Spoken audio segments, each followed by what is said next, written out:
Hi all, welcome to mint the right guidance. അപ്പോൾ നമ്മൾ 26/5/2026 current അഫയേഴ്സുമായിട്ടാണ് നിങ്ങളുടെ മുന്നിലേക്ക് വന്നിരിക്കുന്നത്. വളരെ പ്രധാനപ്പെട്ട കുറച്ച് കറണ്ട് അഫയേഴ്സ് നമുക്ക് നോക്കിയിട്ട് പോകാം. ഓക്കെ, അപ്പോൾ നമ്മൾ ഏറ്റവും ആദ്യം സ്റ്റാർട്ട് ചെയ്യുന്നത് പോലെ തന്നെ നമ്മളൊരു മോട്ടിവേഷണൽ കോട്സുമായിട്ടാണ് വന്നിരിക്കുന്നത്. അതെങ്ങനെയാണ്? ജീവിതത്തിൽ എത്ര തോറ്റാലും അവസാനം നമ്മൾ ജയിക്കുന്ന ഒരു മൊമെന്റ് വരും. അതിന് നമ്മൾ പരിശ്രമം എന്ന് പറയും, അല്ലേ? നമ്മൾ ജീവിതത്തിൽ എത്ര തോറ്റാലും അവസാനത്തെ ഒരു നിമിഷമുണ്ട് നമ്മൾ ജയിക്കുന്ന ആ ഒരു മൊമെന്റ്, അതിനെയാണ് നമ്മൾ പരിശ്രമം എന്ന് പറയുന്നത്. എന്നാൽ നാട്ടുകാർ പറയുന്നതാണ് അവൻ്റെയൊക്കെ ഭാഗ്യം എന്നാണ്. ആ അവൻ്റെയൊക്കെ ഭാഗ്യം എന്ന് പറയുന്നത് എന്താണ്? അങ്ങനെ പറയാൻ നാട്ടുകാരെ പ്രേരിപ്പിക്കുന്നതാണ് നമ്മുടെ പരിശ്രമം. ഓക്കെ, പരിശ്രമം ചെയ്യുകയിൽ എന്തിനേയും വശത്തിലാക്കാൻ തക്കവണ്ണം എന്ന് കേട്ടിട്ടില്ലേ? അതാണ് പരിശ്രമമാണ് ഏറ്റവും പ്രധാനം. നമ്മുടെ പരിശ്രമം, മറ്റുള്ളവർ എന്തു പറയുന്നു എന്നുള്ളതിനെ നമ്മൾ ഇവിടെ വ്യാകുലതപ്പെടേണ്ട ആവശ്യമില്ല. കാരണം നമുക്കറിയാം നമ്മുടെ പരിശ്രമമാണ് നമ്മുടെ വിജയത്തിലേക്ക് എത്തിച്ചിരിക്കുന്നത്, അല്ലെങ്കിൽ ആ ഒരു മൊമെന്റിലേക്ക് എത്തിച്ചിരിക്കുന്നത്, അല്ലെങ്കിൽ നമ്മുടെ ഒരു സർക്കാർ ടാഗ് അണിയാൻ വേണ്ടി എത്തിച്ചിരിക്കുന്നതെന്ന് കരുതുക. അപ്പൊ ആ പരിശ്രമം നന്നായി തുടരുക. നാളെ നാട്ടുകാരെ കൊണ്ട് നമുക്ക് പറയിപ്പിക്കണ്ടേ അവന്റെ ഭാഗ്യമാണ് എന്ന്? യെസ്, അവരങ്ങനെ പറയട്ടെ, എന്തും പറയട്ടെ. അപ്പൊ ആ ഒരു മൊമെന്റിനായിട്ട് നമ്മൾ എന്ത് ചെയ്യുക? പരിശ്രമം ചെയ്യുക, മുന്നോട്ട് പോവുക. അപ്പൊ അതിന്റെ ഭാഗമായിട്ടുള്ള കറണ്ട് അഫയേഴ്സിലേക്ക് നമുക്ക് കിടക്കാം, അല്ലെ? യെസ്. അപ്പൊ ഒന്നാമത്തത് ഇങ്ങനെയാണ്: സൈബർ ഭീഷണികളിൽ നിന്നുള്ള സംരക്ഷണത്തെ കുറിച്ച് വിദ്യാർത്ഥികളിൽ അവബോധം വളർത്താൻ പോലീസ് തുടങ്ങിയ അല്ലെങ്കിൽ ആരംഭിച്ച പദ്ധതി ഏതാണ് എന്നാണ്. അതായത് സൈബർ ഭീഷണികളിൽ നിന്നുള്ള സംരക്ഷണത്തെ കുറിച്ച് വിദ്യാർത്ഥികളിൽ അവബോധം വളർത്താൻ പോലീസ് തുടങ്ങിയ പദ്ധതിയാണ് കിഡ് ഗ്ലോവ് പ്രൊജക്ട്. എന്താണ്? കിഡ് ഗ്ലോവ് പ്രൊജക്ട് എന്നാണ് അതിന്റെ പേര്. അതായത് ഇതൊരു പ്രതിജ്ഞ കൂടിയാണ്, അല്ലെ? ഇതൊരു പ്രതിജ്ഞ കൂടിയാണ്.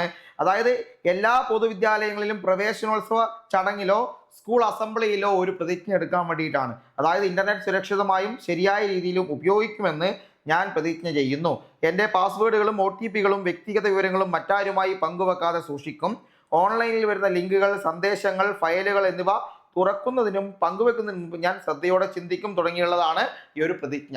അതാണ് കിഡ് ഗ്ലോവ് പ്രൊജക്റ്റ് ആണ്. കിഡ് ഗ്ലോവ് പ്രൊജക്റ്റ് പഠിച്ചു വെക്കുക, കിഡ് ഗ്ലോവ് പ്രൊജക്റ്റ്. അടുത്തത് ക്വാഡ് ഉച്ചകോടിയാണ്, അല്ലെ? ചതുർരാഷ്ട്ര ക്വാഡ് ഉച്ചകോടി. അതായത് എവിടെയാണ് നടത്താൻ നിശ്ചയിച്ചിരുന്നത്? ഇന്ത്യയിലാണ്.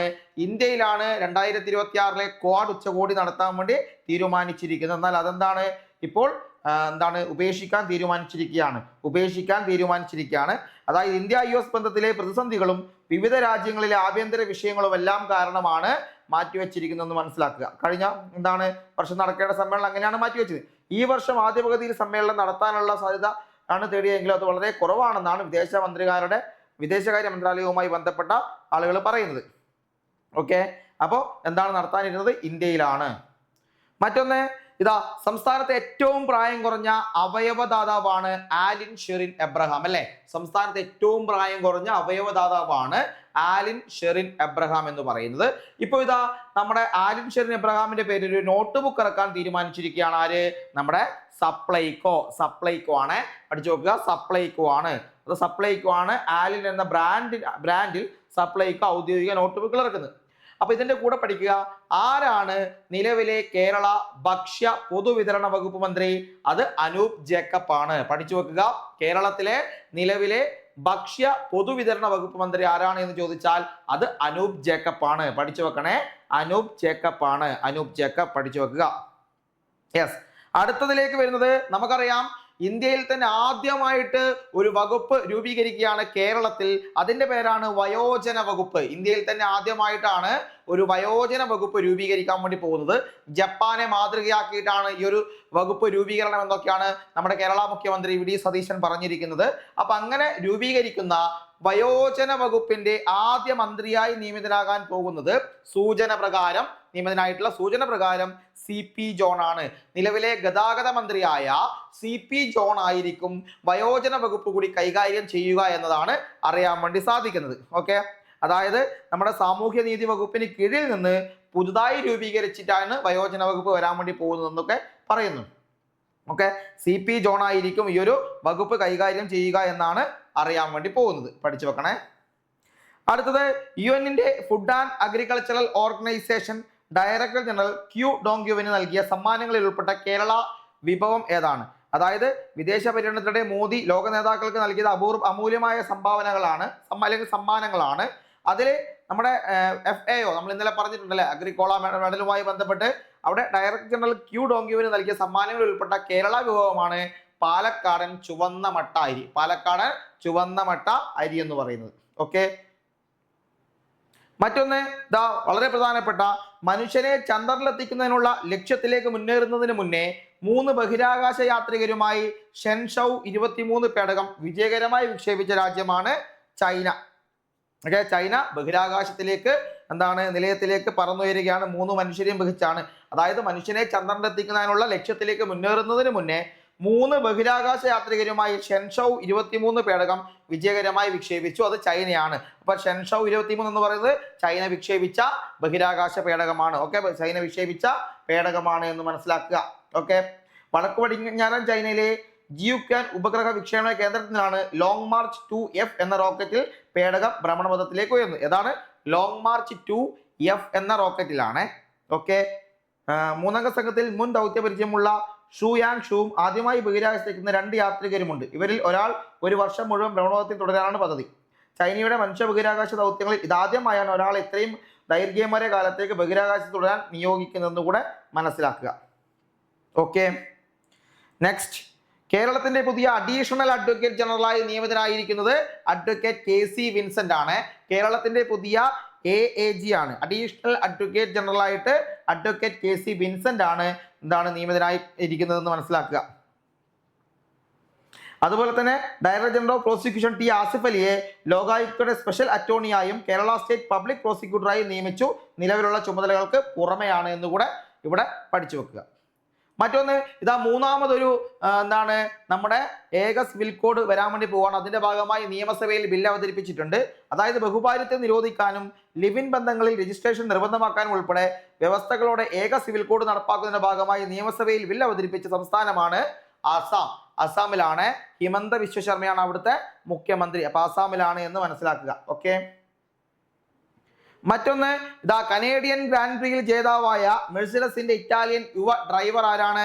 അത് കിമി ആന്റോണല്ലി ആണ്. അപ്പൊ കാനഡയിലും അല്ലെങ്കിൽ കനേഡിയൻ ഗ്രാൻഡ് പ്രിയിലും കിമി ആന്റോണല്ലി തന്നെയാണ് ജേതാവായിരിക്കുന്നത്. അപ്പോൾ കനേഡിയൻ ഗ്രാൻഡ് പ്രിയിൽ ജേതാവായ മെഴ്സിഡസിന്റെ ഇറ്റാലിയൻ യുവ ഡ്രൈവറാണ് കിമി ആന്റോണല്ലി എന്ന് മനസ്സിലാക്കുക.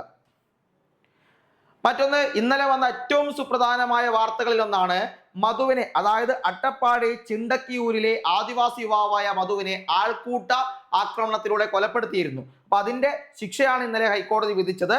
12 പ്രതികൾക്ക് ജീവപര്യന്തമാണ് ഹൈക്കോടതി വിധിച്ചിരിക്കുന്നത്. 7 വർഷം, അതായത് വിചാരണ കോടതി വിധിച്ച 7 വർഷം ശിക്ഷയാണ് ഹൈക്കോടതി വർദ്ധിപ്പിച്ചത് എന്നൊക്കെയാണ് പറയുന്നത്. 1-ാം പ്രതിയെ വെറുതെ വിട്ടു. അതിനെതിരെ അപ്പീലൊക്കെ പോകുന്നുണ്ട്. അപ്പൊ ഇവിടെ നമുക്ക് ചോദിക്കാനുള്ള ഒരു ചോദ്യം എന്ന് പറയുന്നത്, അട്ടപ്പാടി ചിണ്ടക്കിയൂരിലെ ആദിവാസി യുവാവ് മധു ആൾക്കൂട്ട ആക്രമണത്തിൽ കൊല്ലപ്പെട്ടത് എന്നാണ് എന്നൊരു ചോദ്യം വരും. അത് 2018 ഫെബ്രുവരി 22-നാണ്. 2018 ഫെബ്രുവരി മാസം 22-നാണ് എന്ന് മനസ്സിലാക്കുക. ഫെബ്രുവരി 22-ന് ആ ഡേറ്റും വർഷവും ഒന്ന് പഠിച്ചു വെച്ചേക്കുക. ചിലപ്പോൾ അതിൽ നിന്നായിരിക്കും ചോദ്യം വരാനുള്ള സാധ്യത.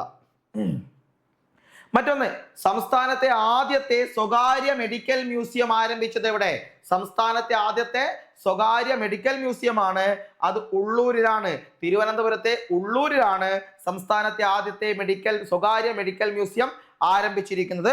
കഴക്കൂട്ടം MLA V മുരളീധരനാണ് ഇതിന്റെ ഉദ്ഘാടനം നിർവഹിച്ചിരിക്കുന്നത്.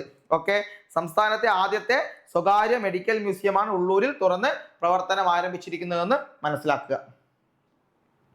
മറ്റൊന്ന്, മുഖ്യമന്ത്രി VD സതീശന്റെ 2 പ്രധാന പുസ്തകങ്ങൾ ചോദിച്ചാൽ, ഒന്ന് ആദം നീ എവിടെ ആകുന്നു എന്നതും രണ്ടാമത്തത് നേരനുഭവങ്ങൾ VD സതീശന്റെ ജീവിതവും രാഷ്ട്രീയവും എന്നതാണ്. അപ്പൊ VD സതീശന്റെ പ്രധാനപ്പെട്ട 2 പുസ്തകങ്ങളാണ്. ഒന്ന് ആദം നീ എവിടെയാകുന്നു, രണ്ടാമത്തത് നേരനുഭവങ്ങൾ VD സതീശന്റെ ജീവിതവും രാഷ്ട്രീയവും എന്ന് പറയുന്നതാണ്. ഒന്ന് നോട്ട് ചെയ്ത് വെച്ചേക്കുക. മറ്റൊന്ന്, 10.09 സെക്കൻഡിൽ 100 മീറ്റർ ഫിനിഷ് ചെയ്ത ആദ്യത്തെ ഇന്ത്യക്കാരൻ ആരാണ്? അതായത് നമ്മുടെ പറക്കും സിംഗ് എന്നൊക്കെ അറിയപ്പെടുന്ന വ്യക്തിയാണ്. തുഫാൻ സിംഗ് ഒക്കെ പറയും അല്ലെ. പറക്കും സിംഗ് ആണ്. ആരാണ്? ഗുരീന്ദർ വീർ സിംഗ് ആണ്. ഗുരീന്ദർ വീർ സിംഗ് ആണ് 10.09, അതായത് 10.09 സെക്കൻഡിൽ 100 മീറ്റർ ഫിനിഷ് ചെയ്ത ആദ്യത്തെ ഇന്ത്യക്കാരനാണ് ഗുരീന്ദർ വീർ സിംഗ് എന്ന് പറയുന്നത്. പറക്കും സിംഗ് എന്ന് പണ്ട് നമ്മൾ വിളിച്ചത് മിൽഖ സിംഗിനെയാണ്. എന്നാൽ കഴിഞ്ഞ ദിവസം ട്രാക്കിൽ അങ്ങനെ ഒരു പറക്കുന്ന സിംഗിനെയാണ് കണ്ടത്. അതാണ് ഗുരീന്ദർ വീർ സിംഗ് എന്ന് പറയുന്നത്. ഓക്കെ, പുതിയ പറക്കും സിംഗ് എന്ന് വേണമെങ്കിൽ നമുക്ക് പറയാൻ പറ്റും. ഓക്കെ, മറ്റൊന്ന് ശുക്രയാൻ വരാൻ വേണ്ടി പോവാണ്. ശുക്രഗ്രഹ ദൗത്യമാണ് അല്ലെ. ചന്ദ്രയാനും മംഗൾയാനും ശേഷം വീണ്ടും ഒരു യാൻ വരികയാണ്. അതാണ് ശുക്രയാനാണ്. ഓക്കെ, ശുക്രയാൻ അതായത് ISROയുടെ വീനസ് ഓർബിറ്റർ മിഷൻ ആണ് ശുക്രയാൻ എന്ന് പറയുന്നത്. ISROയുടെ വീനസ് ഓർബിറ്റർ മിഷൻ ആണ് ശുക്രയാൻ എന്ന് പറയുന്നത്. അപ്പൊ ഇതിൽ പങ്കാളിയാകാനും ശുക്രനിലെ പ്ലാസ്മ പ്രതിപ്രവർത്തനങ്ങളെ കുറിച്ച് പഠിക്കാൻ വിനീഷ്യൻ ന്യൂട്രൽ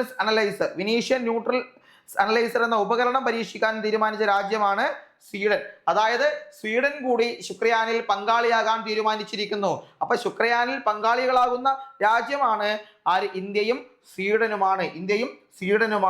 ഇതിൽ സ്വീഡന്റെ സംഭാവന എന്ന് പറയുന്നത് സൗരവാദത്തിന്റെയും പ്ലാസ്മ ഡൈനാമിക്സിന്റെയും ആധുനികമായ ഉപകരണങ്ങൾ വികസിപ്പിക്കുക, നിർമ്മിക്കുക, പരിശോധിക്കുക, ഇവയിൽ നിന്ന് ലഭിക്കുന്ന ഏറ്റവും പുതിയതും ഉപയോഗപ്രദവുമായ വിവരങ്ങൾ കൈമാറുക എന്നതാണ്. അതുപോലെ പഠനത്തിലും പ്രവർത്തനത്തിലും മികച്ച രീതിയിൽ സഹകരിക്കുക, പാഠ്യപദ്ധതികളെ മികച്ചതാക്കുക, പുതിയ സാങ്കേതികവിദ്യകൾ പരീക്ഷിക്കുകയും അവലോകനം ചെയ്യുകയും ആണ്. ഓക്കെ, അപ്പൊ ഇത്രയാണ് കാര്യങ്ങൾ. അപ്പൊ ശുക്രയാനിൽ പങ്കാളിയാകുന്ന രാജ്യമാണ് സ്വീഡൻ എന്ന് ഓർത്തു വെച്ചേക്കുക. മറ്റൊന്ന്, 2026 മെയ് മാസത്തിൽ ഇന്ത്യയുടെ നേതൃത്വത്തിലുള്ള ഇന്റർനാഷണൽ ബിഗ് കാറ്റ് അലയൻസിൽ 26ാമത്തെ ഔദ്യോഗിക അംഗമായി ചേർന്ന രാജ്യമാണ് സൗദി അറേബ്യ. അപ്പൊ ഇന്റർനാഷണൽ ബിഗ് കാറ്റ് അലയൻസിൽ നിലവിൽ 26 രാജ്യങ്ങളാണുള്ളത്, 26 അംഗങ്ങളാണുള്ളത്.